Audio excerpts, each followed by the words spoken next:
Coming off a dismal 3-9 season, the Oklahoma State Cowboys brought in 3 quarterbacks this year to compete for their quarterback competition, none of which have thrown a pass in college, which leads a lot of Oklahoma State fans to think it may be time for me to dust it off and see if I still got it.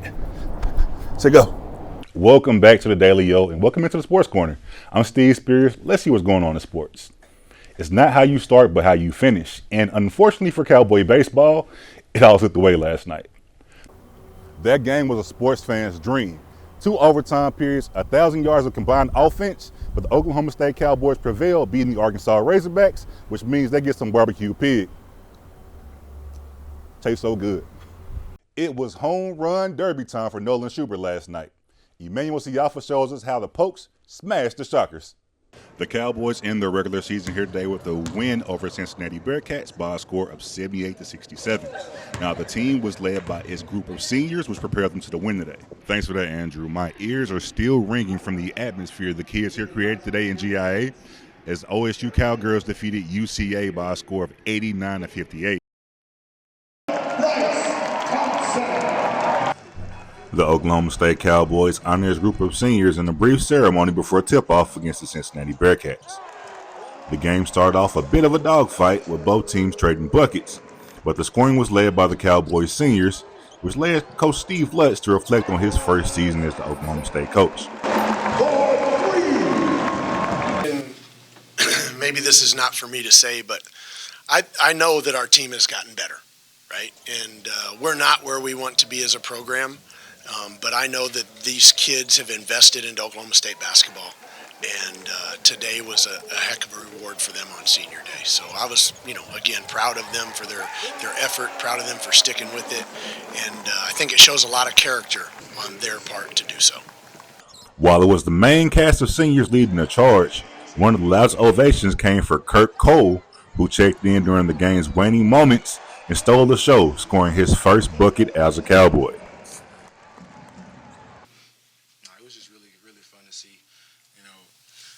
He had a few chances to get a bucket earlier in the season, but to get one today on senior night, last home game here, it couldn't have played out any better. Now, the Cowboys may have their scouting done for the Big 12 tournament, as there's a possibility these two teams may match up again in the first round of the Big 12 tournament in Kansas City. For the last time from GIA, Steve Spears, the Daily Up. It was a windy day here in Neil Patterson Stadium, but it was a great day for sweet revenge as the Cowgirls got a 2-1 win and a little bit of revenge over the Arkansas Razorbacks, who knocked them out of the NCAA tournament this past fall. It was all defense early between these two teams, as the Cowgirls only had 2 shots at the net in the first half. But the story of the day was the physicality of play from both these squads who faced off in the NCAA tournament just a few months ago. Yeah, we played those guys in the NCAA tournament last year, and they took it to us. And, that didn't sit well with a lot of our returning players. And it's only a spring game. It doesn't win anything. But I think there was a little bit of pride for our kids, and they wanted to show that they could compete, if not beat these guys. So, there was a little bit more focus, I think, from our end this game than there was previous games. But I also think their kids probably were pretty up for the game, too, because, they don't get to play too many quality opponents in the spring either. So it was good for both teams, I would say. But, there was a noticeable uptick in intensity even in our training this week, so it was good. We knew they would probably get more attacking chances in the second half, and we knew that they'd probably bring a lot of people forward. Arkansas is really good at scoring goals. They had the most goals at NCAA last season. They are a good team. You got to give them that respect. So we knew we'd probably have to play some defensive, but mostly just sticking to what we knew how to do. More than anything, just going out there and playing with intensity and hard work and effort. So yeah, we're just keeping our energy high and carrying it over from the first half. Just making sure we had it from the second as well. The Cowgirls have one more game this spring season as they take on Tulsa next Saturday here in Neil Patterson. From Neil Patterson Stadium, Steve Spears, Ocali TV. Thanks for that, Andrew. My ears are still ringing from the atmosphere the kids here created today in GIA as OSU Cowgirls defeated UCA by a score of 89-58. The Cowgirls started the game off on a 9-0 run sparked by senior Annegret Assis' 3. Followed by Tenen Magassa in the post, and a pull-up by Alexia Smith, which left UCA stunned as OSU was filled by the excited crowd of kids here today. You know, it's just a special day for us. It's a cool opportunity for us to get to use our platform to give kids opportunities and exposure to really high-level basketball. And, you know, we talked a lot before this game about just what we wanted to make of today. And that was just to inspire and, you know, be great role models for all the little ones out there. So I am very, very proud because I thought that our kids did that in every way, shape, and form. The team continued to keep their foot on the gas and pile up the buckets as the Cowgirls raced off and left the Sugar Bears in the dust. Now, this is the first time in the J.C. Hoyt era the team has started out 5-0. Now, we did get a little bit of news here as it has been confirmed by Coach Hoyt that Jasmine Player will be the interim coach while she's on maternity leave. Live here from GIA, Steve Spears, the Daily O. So, Fisher will pick up the D on Thompson. Thompson from 18.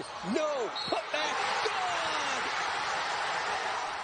John Michael Wright became a key call for OSU last year as one of the top scorers in the nation before transferring into OSU. He started every game for the Cowboys and averaged 10 points. As he hit every shot for the Cowboys, his father was proudly watching from the stands. He was the guy who first introduced me to basketball.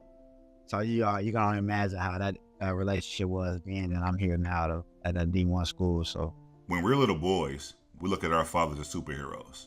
We look to them to give us examples on how to be men. They even introduce us to the sports that we'll play forever. Yeah, he never missed a game, right? Yeah, he really loved basketball, man. Like, cause he was a player himself. He played at D3 at Eureka College in Illinois. So yeah, he was at every AAU game, every high school game, and every game last year here at OSU. He was there. To prep for his final season at OSU, the Cowboys took a preseason trip to Spain, where he then got a phone call that would change his life forever. So my brother called me at like 7 a.m., but it was 1 a.m. here. So when he called me twice. I didn't pick up, and then my grandma called me, and my grandma doesn't really call me that much. So I'm saying, okay, what's going on? So then he called me again, and I picked up, and I said, well, what's up? And he was like, man, I'm so sorry. And I was confused because I thought maybe he like crashed my car. I was like, man, Bishop, because we called my stepdad Bishop because he was a bishop. So he said, man, Bishop died. And I'm like, what are you talking about? And he's like, man, he passed away. He was sitting in the chair and stood up, told my mom, he said, man, I ain't gonna make it, and laid down. And she took him to the hospital, and then the doctor told him he was gone, and he told me that. I'm like, bro, like, I'm just confused. And I talked to him the night before, probably around 12 o'clock, and he sounded fine. He was just saying, man, I'm so proud of you. I can't wait for you to get back. And then 7 hours later, you know, he didn't know that his time was coming. And, you know, I'm thankful that we was able to have that conversation, but still, you know, I feel like I wasn't really able to. We weren't really able to close it off the way that I feel like it deserved to happen. Players see the court as a way to seek refuge from their personal lives, but his teammates believe he is built for this challenge. Me and John's a strong guy. You know, John carries himself very well. His parents raised him well, so I don't think it'll really affect John. I think it'll give him a little more encouragement. You know, we do things for the people that we love, and I think he's just gonna step it up another level. John's a phenomenal player, so I don't think it really affected him. He's John Mike, you know. With Bishop no longer in the stands to watch every game, his last collegiate season has a lot more meaning, as it's not just about basketball. Because my whole life playing, I've always known him to be in the stands. But if he wasn't in the stands, he would just call me or send me a message before the game. And just not having that, you know, it's kind of weird.